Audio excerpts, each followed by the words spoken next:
अस्सलाम वालेकुम viewers, welcome back to my YouTube channel daily tips with Asma. Naseema नाम का शुमार लड़कियों के नामों में होता है। नसीमा एक इस्लामी नाम है। नसीमा नाम की इब्तदाई तारीख उर्दू ज़बान से निकलती है। नसीमा नाम की लड़कियों के लिए खुशकिस्मत नंबर 6 माना जाता है।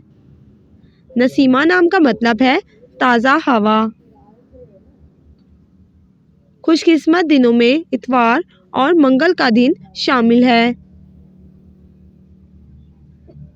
नसीमा नाम का शुमार इंटरनेट पर सबसे ज़्यादा सर्च होने वाले नामों में से होता है। खुशकिस्मत धातों में हिंसों के हिसाब से तांबा शामिल है। नसीमा नाम के अफराद के लिए मुआफिक रंगों में जंगनुमा हल्का सब्ज रंग शामिल है। नसीमा नाम के अफराद के लिए मुआफिक पत्थरों में पुखराज पत्थर शामिल है। फ्रेंड्स, अगर आप अपने नाम का मतलब जानना चाहते हैं तो कमेंट बॉक्स में अपना नाम लिखें। इंशाल्लाह हम आपके नाम की वीडियो ज़रूर बनाएंगे। Thanks for watching. अल्लाह हाफिज़।